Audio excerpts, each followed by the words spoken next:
Thank you very much, Madam Chair. I thank the witnesses who are with us for this hour of study. First question for Mr. Kwon Yisu.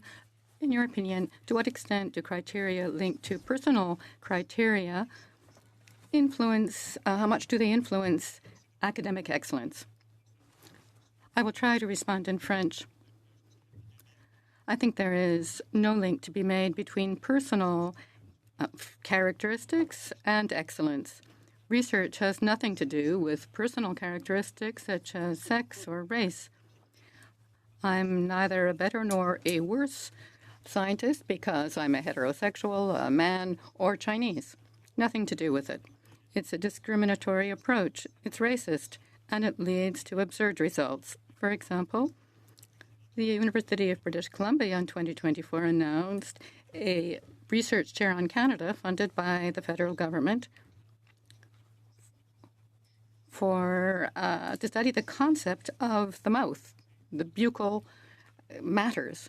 And it was looking specifically at people who are racialized or from sexual minorities, gender minorities, etc., in order to even be able to obtain the funding. I think this was absolutely absurd, nothing to do with any sort of scientific criteria, and this has a negative effect on people's confidence in research in Canada.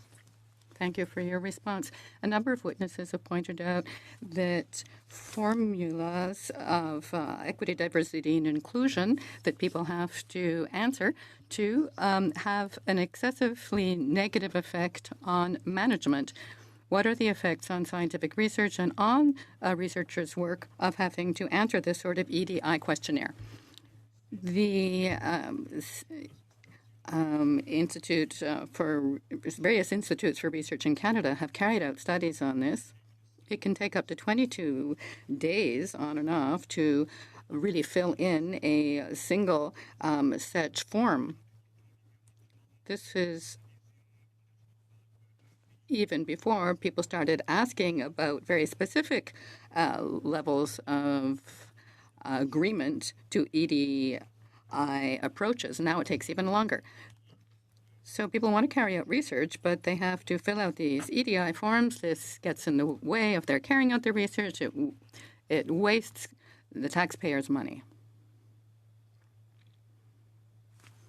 In the United States, the Supreme Court of the United States recently found that various EDI approaches are unconstitutional. What can we learn from that about research in Canada? Canada and the United States are two different legal regimes, of course.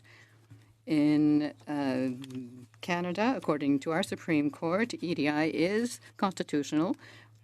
We have the Charter of Rights and Freedoms here in Canada, which states that positive discrimination for equality approaches is legal.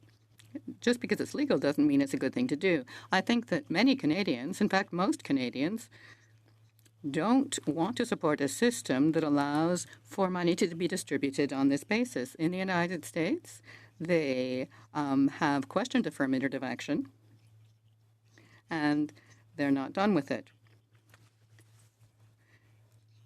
They're still recruiting talent around the world, though, based on this approach, and I think that in Canada we should weigh how useful it is. Canadians aren't different than other countries and other peoples. We're an open-minded people. We want people to be judged on merit and not based on personal characteristics. Thank you. Still, in EDI policies, is there a tendency to influence researchers and their very ability to explore topics in an independent fashion? Yes, there's a self-censorship that sets in. It depends on the topic. People realize that they have to cover certain issues discreetly and present their research activities in a specific fashion. They have to make sure they don't say anything that's not popular. The other effect of censure is really ongoing among scientists based on their points of view.